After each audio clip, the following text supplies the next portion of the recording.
Good morning, I'm Wayne Dolcefino.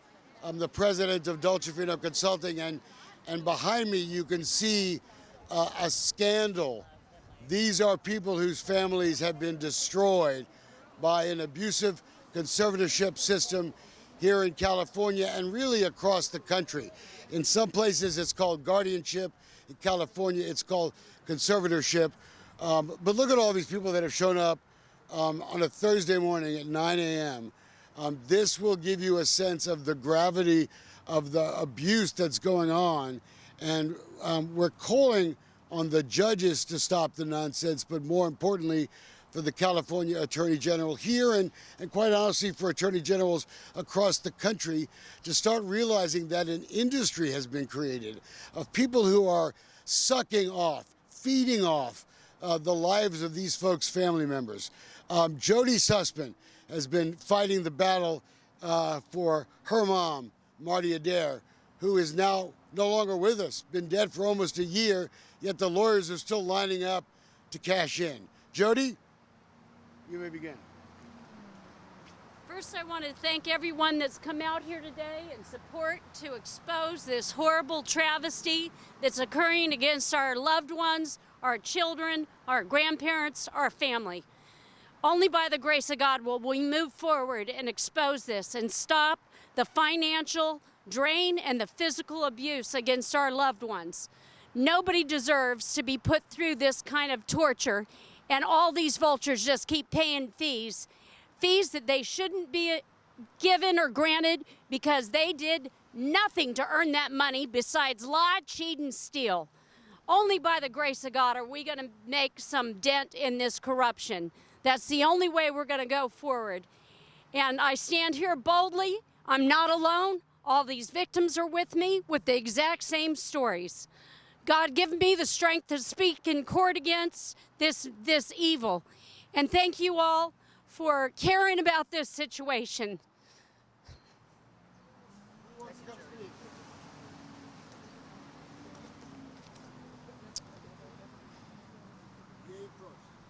My name is Suhail Khalil.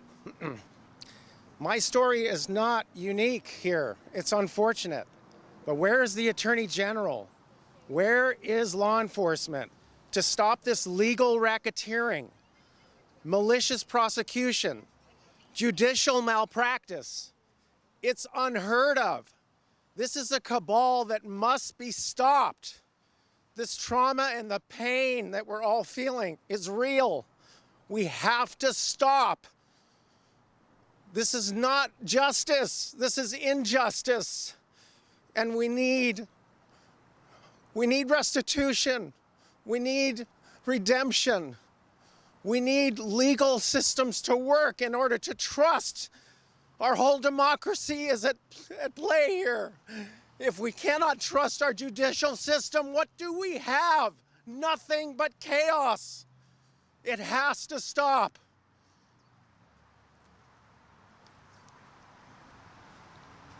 Our mother was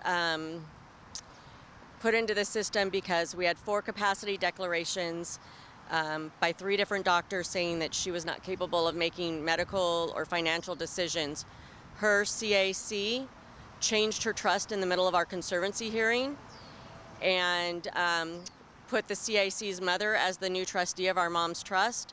The GAL said that she knows better than the doctors. This system is corrupt and nobody did anything, and we have financially run out of money to continue to fight for our mom. We have to change the system. It's corrupt from the whole thing is corrupt.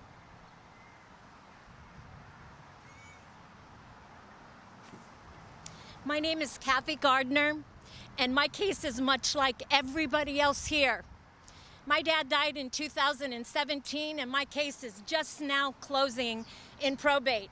It's been an absolute travesty, but the difference here with all these other people, the conservator hired me before I knew she was bad to work for her because she knew that she didn't want me as an enemy because I would have gone to the ends of the earth to fight for my father.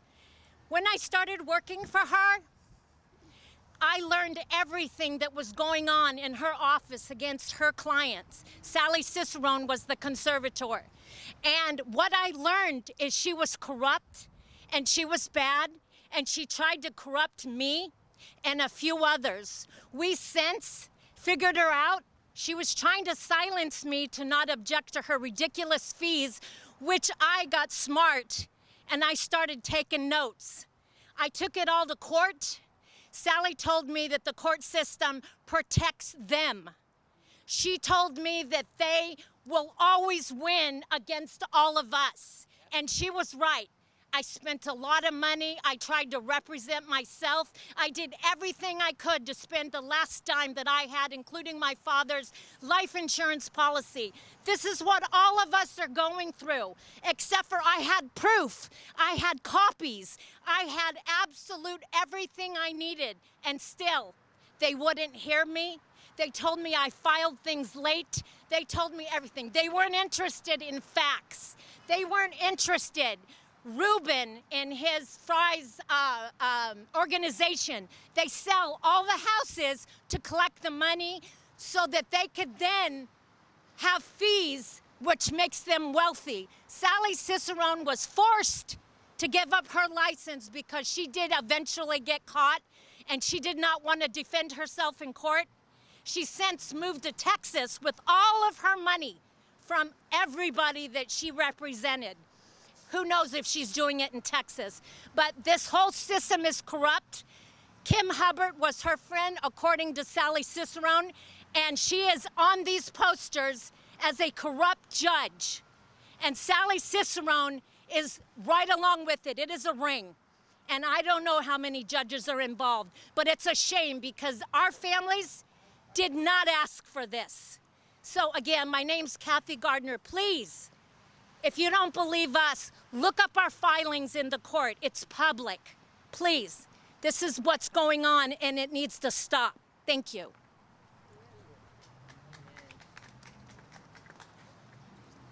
My name is Lori Schiller, and my parents, Art and Hilda Barber, were terrorized by Sally Cicerone as well. That's why I know Kathy. We joined forces and tried to find other Cicerone victims, and there are plenty of Cicerone victims. My parents were kept in isolation, away from any of their relatives, away from me. I only lived a mile from them. I had a very close relationship, and I was not able to see them. Sally Cicerone didn't let that happen. My parents' court-appointed attorney, Teresa Gorman, is all entwined in this also. As Kathy mentioned, her husband, Reuben Martinez, sells the properties. It's all intertwined. They all help each other out. They all moisturize each other's hands because they get the money. My parents' life savings was taken away and given to Teresa Gorman and Sally Cicerone. They're rich. My parents' savings are gone now. Please help us. Everything involved in the probate system is corrupt. I also represented myself, and I was told by the judge that I have to be just like the corrupt attorneys that I was going up against. It's a no-win situation, and they know it.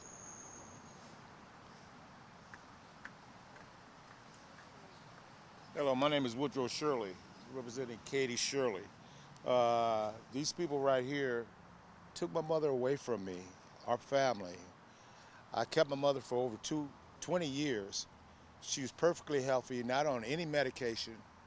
They took my mother out of my house, and in 90 days, they killed her.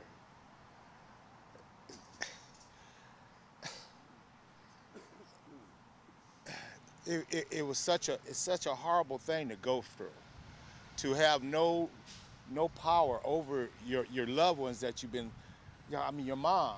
I mean, and the court system just came in and just railroaded everything. My mother had no her blood pressure was perfect.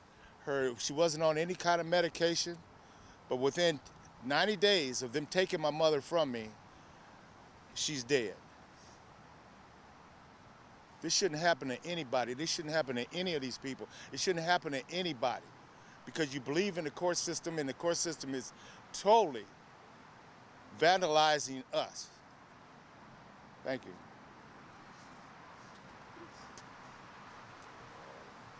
Hello, can they hear me? Hello, I'm Deborah Donathan, and from my observations, what I've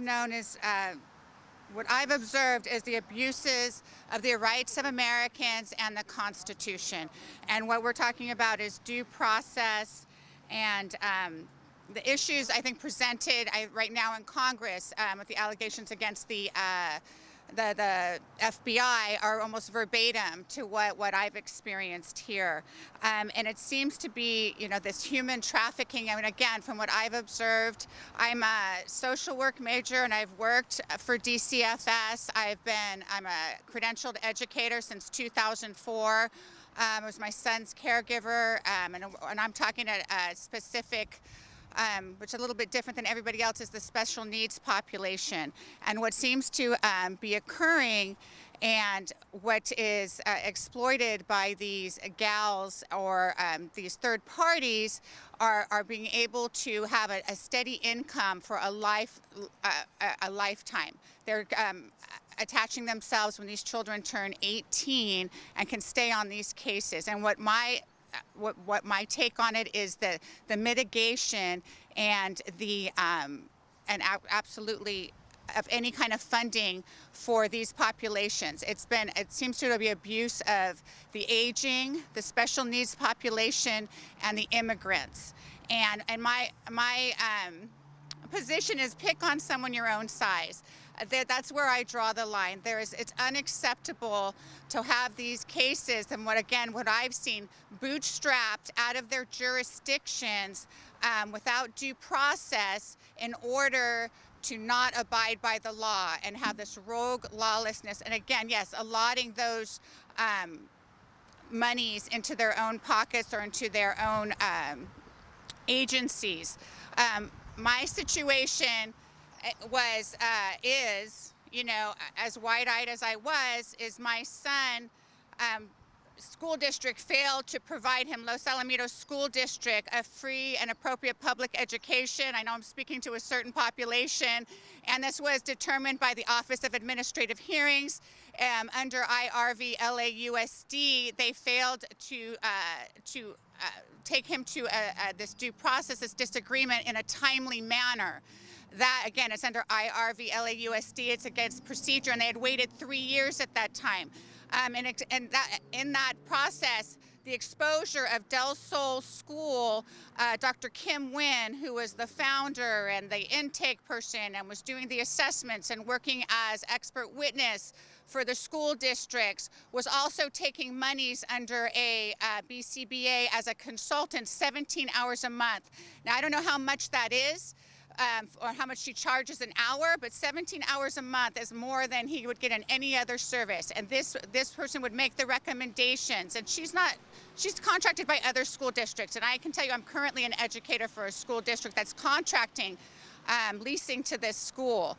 And I am stepping out because it's the exploitation of a special needs child and special needs family and stealing from special needs families and these children is unacceptable.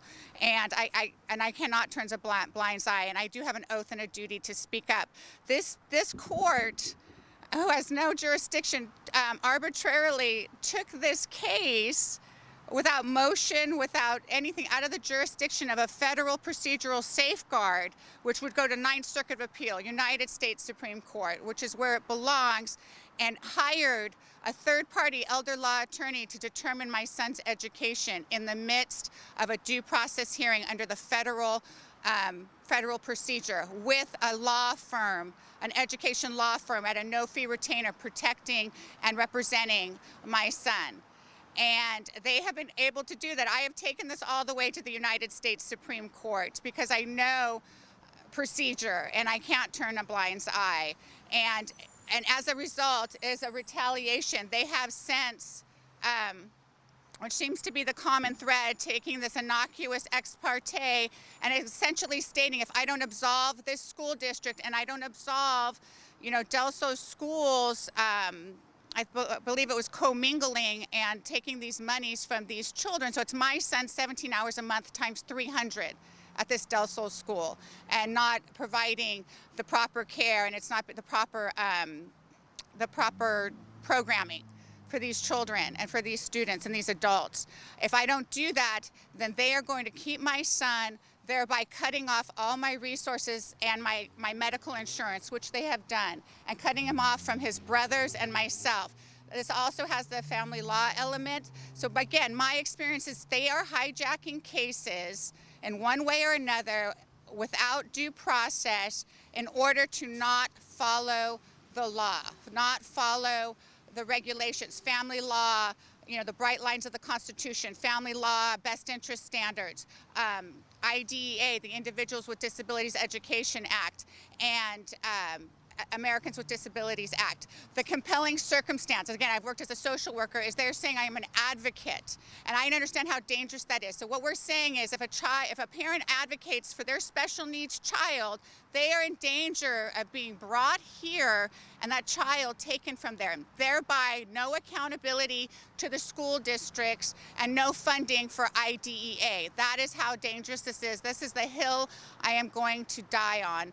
And I think I had more, but hopefully I can convey that, and hopefully you understand how dangerous this is. And again, I see it with them going after immigrants, the aging, and then special needs, and it's unacceptable. And thank you. Anybody else?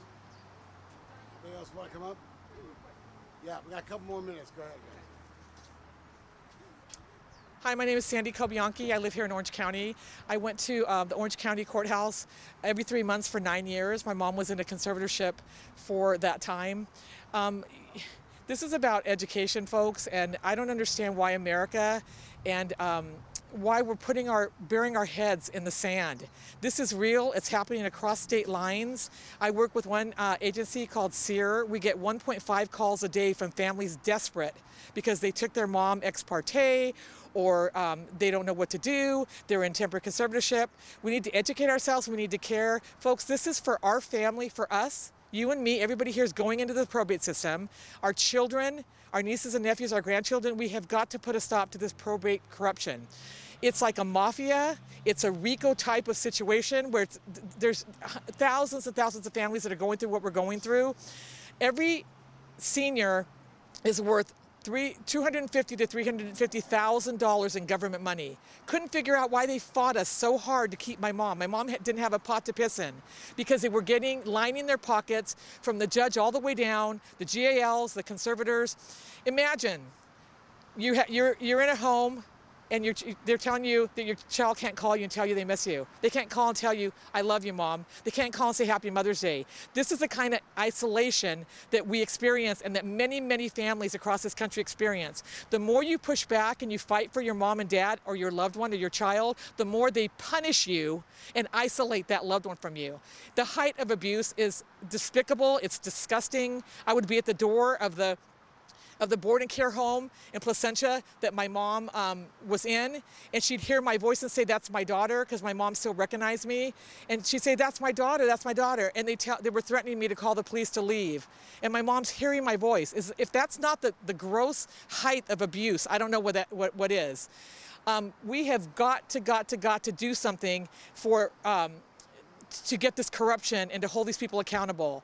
Now, yes, we do have laws. Yes, we're working at the legislation level. But folks, we need to hold these people accountable. This is criminal behavior. They need to have criminal consequences. These judges, these GALs, these attorneys for the guardians and conservators, they need to go to jail because they are going against civil rights. They're going against human rights. Ombudsmen, APA, Adult Protective Services. You think they're your friend? They're not. They're all in it together. It's like a mafia.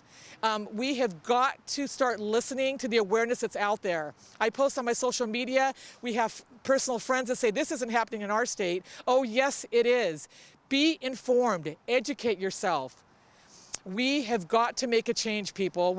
I'm pleading, I'm begging for ourselves, our children, and our grandkids and our family. Please be informed and start reaching out to your senators or reaching out to advocate groups like SEER and other groups that can help you and direct you on how we can make changes. Thank you.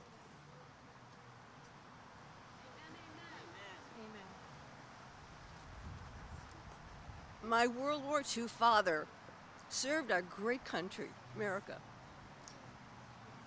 And in hopes when he, in his later years, that his country would serve him. They did not. The courts took him into conservatorship. He was completely competent. I'm a registered nurse. I could have taken care of him and they wouldn't let him. Basically, the stories are different. The patterns are all the same. Follow the money.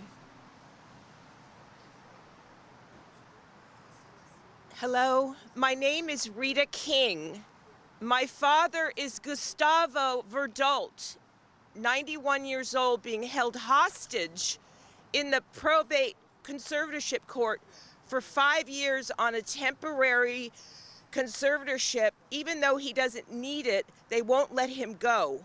His needs, everything's being met, has been for years. The lawyers will not let him go. I didn't realize what was happening, but early on I questioned, this can't be happening to just my dad. I reported the fraud, the breaches of fiduciary duties, the hundreds of thousands of dollars lost to my attorney, Eric Becker and Samantha Morris. Little did I know they were part of this ring and brought on more of these people, guardian ad litems, trustees, conservators. My dad is trapped. He's doing fantastic. But I've got to get him out of this court system. There's no end to this. 5 years on a temporary condition. I'm concerned for my own life and for those children of our elders, our parents, who were going to be devastated when they are finished wiping out our elders' resources and estates, which had they not done what they've done, our parents could have plenty to retire on and be well taken care of. So I think this is a movement that needs to be brought to the attention of younger families in Orange County, because we need to be prepared. There's a huge surge of these baby boomers coming up where trillions of dollars are going to be handed over in the next 15 years. It could happen to me. I have a trust in place. My father had a trust in place. It doesn't matter. I got an attorney. It doesn't matter. My attorney acknowledged fraud was happening, and I reported it to Adult Protective Services, to Ombudsman, to anyone that will listen, and nothing is being done. So I'm grateful to be here today. I didn't know there was a group and reports being made about this. I'm grateful that I found it. Thank you.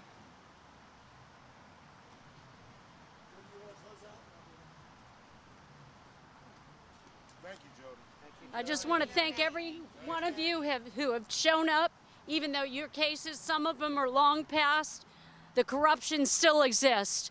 God willing, they're going to get exposed, and they're going to be stopped, and they're going to pay for what they've done to our families. This was not right. It was not their authority to take what doesn't belong to them. God gives our inheritance. They can't take it away. God help us all.